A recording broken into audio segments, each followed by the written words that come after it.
70,000 करोड़ का कॉमनवेल्थ घोटाला हुआ था और 15 साल के बाद सुरेश कलमाडी जी बरी हो गए।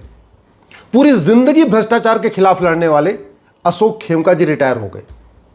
एक गांव में एक भी मुस्लिम नहीं है, 100% हिंदू है, और वहां 3,000 मुस्लिम बच्चों का बर्थ सर्टिफिकेट बन गया। एक मजदूर हॉस्पिटल में गया था, उसके सर में चोट लगी थी, उसको बेहोशी का इंजेक्शन दिया, सर का इलाज तो किया, लेकिन उसकी किडनी भी निकाल दिया। और कलकत्ता में जो डॉक्टर बेटी का बलात्कार हुआ था, इसकी हत्या हुई थी, उसके पिताजी कह रहे हैं ना हमको सीबीआई पे भरोसा है, ना हमको भारत के कोर्ट के ऊपर भरोसा है। ये हो रहा है भारत में, जो भगवान श्री राम की जन्मभूमि है, भगवान कृष्ण की जन्मभूमि है, भगवान महावीर की जन्मभूमि है, गुरु गोविंद सिंह जी की जन्मभूमि है, छत्रपति शिवाजी महाराज की जन्मभूमि है, गौतम बुद्ध की जन्मभूमि है, स्वामी विवेकानंद, महर्षि दयानंद की जन्मभूमि है। मैं आप लोगों से आग्रह कर रहा हूं, अपने फेसबुक, ट्विटर, इंस्टाग्राम पे आवाज उठाइए, बोलिए, दल गुलामी छोड़िए। पॉलिटिकल पार्टियां जितना कहती हैं केवल उतना मत करिए, थोड़ा अपना बुद्धि विवेक उपयोग करिए, नहीं तो पॉलिटिकल पार्टियां आपका मानसिक खतना कर देंगी। आवाज उठाइए कि सबसे पहले घूसखोर, कमीशनखोर नेताओं, अधिकारियों, कर्मचारियों की जनगणना होनी चाहिए। सबसे पहले तोलाबाजों और हवालाबाजों की जनगणना होनी चाहिए। सबसे पहले जमाखोरों, मिलावटखोरों की जनगणना होनी चाहिए। कालाबाजारियों की जनगणना होनी चाहिए। सबसे पहले भारत में नशा तस्करों की जनगणना होनी चाहिए, जो पूरे भारत को बर्बाद कर रहे हैं, हमारी युवा पीढ़ी को बर्बाद कर रहे हैं। मानव तस्करी करने वालों की जनगणना होनी चाहिए, जो हमारी छोटी छोटी बच्चियों को, हमारे बच्चों को किडनैप कर रहे हैं। जनगणना होनी चाहिए सबसे पहले लव जिहाद, लड़ जिहाद करने वालों की। जनगणना होनी चाहिए जो भारत में मज़ारें बन रही हैं, दरगाहें बन रही हैं और पक्के कब्रिस्तान बन रहे हैं, क्योंकि मज़ार, दरगाह, पक्का कब्रिस्तान बनाना और मज़ार, दरगाह, पक्के कब्रिस्तान पे जाना इस्लाम में हराम है। अरब, दुबई, कुवैत, बहरीन में एक भी मज़ार नहीं है, एक भी दरगाह नहीं, एक भी पक्का कब्रिस्तान नहीं। तो सबसे पहले उसकी जनगणना होनी चाहिए। जनगणना होनी चाहिए कि भारत में 1950 में कितने चर्च थे और आज की डेट में कितने चर्च। जनगणना इस बात की होनी चाहिए कि भारत में कितने लोग धर्मांतरण कराने वालों की मदद करते हैं और कितने लोग धर्मांतरण करा रहे हैं। जनगणना इस बात की होनी चाहिए कि भारत में कितने रोहिंग्या और बांग्लादेशी घुसपैठिए हैं और कितने लोग इन घुसपैठियों की मदद करते हैं। जनगणना इस बात की होनी चाहिए कि जो अंग्रेजों ने 99 साल की लीज पे ज़मीन दिया था चर्चेज को, मिशनरीज को, उसमें से कितनी ज़मीन आज भी चर्च और मिशनरी के पास है और कितनी ज़मीन हमने वापस ले लिया है। जनगणना इस बात की होनी चाहिए कि भारत में 1950 में जो वक्फ प्रॉपर्टी थी वो कितनी थी और आज की डेट में वक्फ प्रॉपर्टी कितनी है, और ये वक्फ प्रॉपर्टी कैसे बढ़ी, क्यों बढ़ी, इस पे भी एक चिंतन होना चाहिए। जनगणना होनी चाहिए कि भारत में कितने भ्रष्ट सिपाही हैं, भ्रष्ट दरोगा हैं। भारत में जनगणना इस बात की भी होनी चाहिए कि भारत में कुल कितने भ्रष्ट हवलदार हैं, भ्रष्ट थानेदार हैं, भ्रष्ट पेशकार हैं, भ्रष्ट तहसीलदार हैं, भ्रष्ट कलेक्टर हैं, भ्रष्ट कप्तान हैं। जनगणना होनी चाहिए भ्रष्ट लेखपालों की, भ्रष्ट कानूनगो की, भ्रष्ट पेशकारों की। जनगणना होनी चाहिए जासूसों और गद्दारों की। जनगणना होनी चाहिए थाने के भ्रष्टाचार से मरने वालों की। जनगणना होनी चाहिए जो तहसीलदार के भ्रष्टाचार से परेशान होकर आत्महत्या कर ले रहे हैं, उनकी जनगणना होनी चाहिए। जनगणना होनी चाहिए भ्रष्ट जजों की, जो पैसा लेके सीधे सीधे न्याय बेच रहे हैं। जनगणना होनी चाहिए ऐसे लोगों की जो 10-10 हज़ार रुपये पे झूठी गवाही देते हैं। जनगणना होनी चाहिए फर्जी SC/ST केस में फंसे हुए लोगों की। जनगणना होनी चाहिए फर्जी दहेज के केस में फंसे हुए लोगों की। जनगणना होनी चाहिए फर्जी छेड़छाड़ और बलात्कार से में फंसे हुए लोगों की। जनगणना होनी चाहिए एयर पोल्यूशन, वाटर पोल्यूशन से मरने वालों की। जनगणना होनी चाहिए रोड एक्सीडेंट से मरने वालों की। जनगणना होनी चाहिए ज़मीन विवाद में जो झगड़े होते हैं उससे मरने वालों की। जनगणना होनी चाहिए फर्जी आधार बनाने वालों की। जनगणना होनी चाहिए फर्जी राशन कार्ड बनाने वालों की। जनगणना होनी चाहिए फर्जी बर्थ सर्टिफिकेट बनाने वालों की। जनगणना होनी चाहिए फर्जी डेथ सर्टिफिकेट बनाने वालों की। जनगणना होनी चाहिए फर्जी वसीयत बनाने वालों की और फर्जी विरासत बनाने वालों की। जब तक इनकी जनगणना नहीं होगी तब तक बाकी जनगणना से कोई फायदा नहीं होगा। जनगणना कराना है तो सबसे पहले सड़े हुए कानूनों की जनगणना करनी चाहिए। जो सड़े हुए कानून है, इनकी संख्या कितनी है, इसकी गणना होनी चाहिए।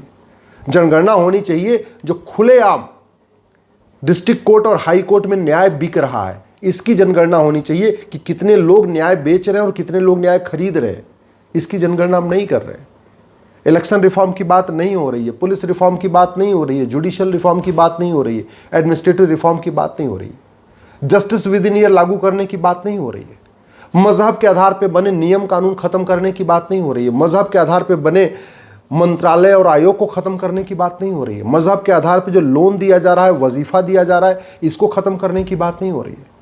भारत में मदरसों की संख्या मुगलों के समय 1000 की थी, लगभग 1000 थी। 5 साल में मुगलों ने 1000 मदरसे खुलवाए थे। आज की डेट में संख्या 3 लाख क्रॉस हो गई है। क्यों क्रॉस हुई, कैसे हुई, कौन फंडिंग कर रहा है, इस पे चिंतन नहीं हो रहा है। भारत बर्बादी की तरफ जा रहा है, भारत में जिहाद बढ़ रहा है, भारत में मजहबी उन्माद बढ़ रहा है, उस पर चिंतन नहीं होना है, उस पर चिंतन नहीं हो रहा है। भारत में किस तरीके से अलगाववादी विचार तेजी के साथ फैल रहा है, उस पर चिंतन नहीं हो रहा है। 9 राज्यों में हिंदू खत्म हो गए, वो डेमोग्राफी क्यों बदली है, उस पर चिंतन नहीं हो रहा है। 800 जिलों में से 200 जिलों में हिंदू खत्म हो गए, वो क्यों हो रहा है ऐसा, क्यों डेमोग्राफी बदल रही है, इस पर चिंतन नहीं हो रहा है। 6000 तहसीलों में से 1500 तहसीलों में हिंदू खत्म हो गए, इस पर चिंतन नहीं हो रहा है। पूरा का पूरा भारत का बॉर्डर अनसेफ हो चुका है। भारत के बॉर्डर पे कुल 300 तहसीलें हैं, उनमें 300 की 300 तहसीलों की डेमोग्राफी बदल गई है। चाहे वो महाराष्ट्र का बॉर्डर है, चाहे राजस्थान का बॉर्डर है, चाहे गुजरात का बॉर्डर है, या आपका कश्मीर का बॉर्डर है, चाहे उत्तराखंड का बॉर्डर है, चाहे वो बिहार का बॉर्डर है, असम का बॉर्डर है, बंगाल का बॉर्डर, गोवा का बॉर्डर, जो भी बॉर्डर है, उस पूरे बॉर्डर की जो पट्टी है ना, उस पूरी पट्टी की डेमोग्राफी बदल गई है। उस पर चिंतन नहीं हो रहा है।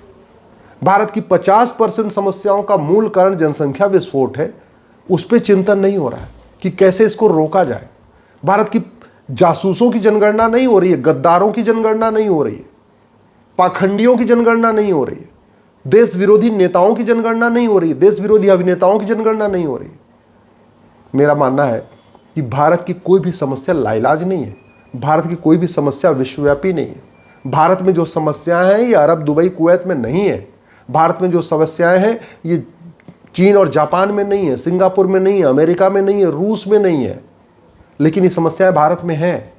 ये तो महापुरुषों का देश है, ये तो ऋषियों महर्षियों का देश है, ये तो ज्ञानियों का देश है, ये तो भगवान ने खुद यहाँ अवतार लिया है। फिर इतनी समस्या भारत में क्यों है? चीन जापान में क्यों नहीं है? आपके सिंगापुर में क्यों नहीं है? आपके अरब, दुबई, कुवैत में क्यों नहीं है? काश हमारे सांसद विधायक ऐसी चीज़ों पे सवाल उठाते।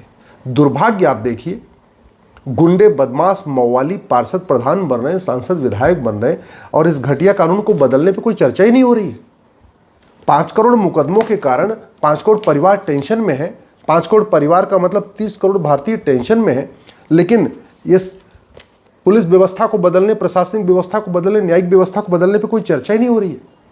भारत में सड़े हुए कानून चल रहे हैं, सड़े हुए कानूनों को बदलने पे कोई चर्चा ही नहीं हो रही है। आज भी नहीं चर्चा हो रही है। राष्ट्र की सुरक्षा के लिए खतरे बढ़ते चले जा रहे हैं, फिर भी जो राष्ट्र की नेशनल सिक्योरिटी एक्ट को अमेंड करके इसको बदलने पे कोई चर्चा ही नहीं हो रही है। देश की एकता अखंडता को खतरा हुआ है, फिर भी कोई चर्चा ही नहीं हो रही है। आज तक किसी की नागरिकता नहीं खत्म हुई, फिर भी 1955 बने जो सिटीजनशिप एक्ट को बदलने पर कोई चर्चा ही नहीं हो रही है। देश की एकता अखंडता के लिए खतरे बढ़ते जा रहे हैं, फिर भी यूएपीए एक्ट को बदलने पर कोई चर्चा ही नहीं हो रही है। भारत में आज भी पुलिस 1861 का पुलिस एक्ट चल रहा है, पुलिस को स्वतंत्र और निष्पक्ष बनाने पे चर्चा नहीं हो रही कि पुलिस स्वतंत्र हो जाए, निष्पक्ष हो जाए। आज की डेट में तो छोटे छोटे काम के लिए सांसद विधायक से फोन कराना पड़ता है, एफआईआर कराने के लिए फोन कराना पड़ता है। बाकी तो छोड़िए, हम क्या एक पुलिस चार्टर लागू नहीं कर सकते, हम पुलिस रिफॉर्म नहीं कर सकते, हम पुलिस को स्वतंत्र और निष्पक्ष नहीं बना सकते हैं क्या? पूरी दुनिया में मंगल पे चले गए, चंद्रमा पे चले गए, और आज तक हम नार्को पॉलीग्राफ ब्रेन मैपिंग कानून नहीं बना रहे। झूठ पकड़ने के लिए हम पूरे हर जिले में एक लैब नहीं बना रहे। भारत की आधी समस्या खत्म हो जाएगी अगर हम झूठ को गंभीर अपराध घोषित कर दें। अगर झूठ बोलना, झूठे वादे करना, झूठी शिकायत करना, झूठा एफआईआर कराना, झूठे डॉक्यूमेंट बनवाना, झूठी गवाही देना, झूठी जांच करना, झूठा फैसला देना, झूठा आधार बनवाना, झूठा राशन कार्ड बनवाना, झूठा बर्थ सर्टिफिकेट बनाना, झूठा डेथ सर्टिफिकेट बनवाना, झूठा एज सर्टिफिकेट बनवाना, झूठा पासपोर्ट बनवाना, झूठा वसीयत बनवाना, झूठा विरासत बनवाना, इसको गंभीर अपराध घोषित कर दे, आधी समस्या खत्म हो जाएगी। लेकिन नहीं, और इसको करने में कोई बहुत लागत भी नहीं आएगी, कोई 1 पैसे का काम नहीं होना। 5 साल के अंदर ये सब काम हो सकते हैं। एनडीपीएस एक्ट सड़ा हुआ है, पूरे देश में नशा तस्कर अपना कोहराम मचा रहे हैं, स्कूल कॉलेज में सीधे सीधे नशा बेच रहे हैं, फिर भी इस कानून को बदलने पर चर्चा नहीं हो रही। ये पूरे देश में बेनामी लेन देन चल रहा है, कानून महज सड़ा हुआ है, इस कानून को बदलने की कोई चर्चा नहीं हो रही है। नाम है इसका प्रिवेंशन ऑफ करप्शन एक्ट, कोई करप्शन नहीं बढ़ा रहा है। 70,000 करोड़ का कॉमनवेल्थ घोटाला करने वाले का अलमारी छूट गए सबूत के अभाव में। कुछ दिन के बाद 1,76,000 करोड़ का 2G घोटाला करने वाले भी छूट जाएंगे, 1,86,000 करोड़ का कोयला घोटाले करने वाले भी छूट जाएंगे। इस पर कोई चर्चा ही नहीं हो रही है। मनी लॉन्ड्रिंग पूरे देश में हाहाकार मचा हुआ है, अलगाववादियों, कट्टरपंथियों, जिहादियों, सबकी फंडिंग मनी लॉन्ड्रिंग के जरिए हो रही है। इस कानून को बदलने में कोई चर्चा ही नहीं हो रही। राइट टू एजुकेशन एक्ट से मदरसों को बाहर निकाल दिया, 2012 में कांग्रेस निकाला, इसको बदलने में कोई चर्चा ही नहीं हो रही। आज भी देश का विभाजन माइनॉरिटी मजहब के आधार पर हुआ था, फिर भी माइनॉरिटी कमीशन चल रहा है, माइनॉरिटी फिल्म मिनिस्ट्री चल रही है। माइनॉरिटी कौन है किसी को नहीं पता। माइनॉरिटी को डिफाइन करने पे चर्चा नहीं हो रही है, हेट स्पीच को डिफाइन नहीं किया जा रहा, माइनॉरिटी को डिफाइन नहीं किया जा रहा है, धर्म क्या है, रिलीजन क्या है, इसको डिफाइन नहीं किया जा रहा है। भारत में जस्टिस विद इन ईयर के ऊपर चर्चा नहीं हो रही है। बस जिस पे नहीं होना चाहिए उस पे हो रही है, और जो काम करना चाहिए वो नहीं हो रहा है। क्यों? क्योंकि पॉलिटिकल पार्टियों ने आपका मानसिक खतना कर दिया है, आपको उन्होंने दल गुलाम बना दिया है, आपकी सोचने समझने की क्षमता खत्म कर दिया है। अगर आप वास्तव में देश का भला चाहते हैं तो 5,000 फेसबुक फ्रेंड बनाइए और जो सही बात हो उसको लिखना शुरू करिए, उससे देश में जागरूकता आएगी।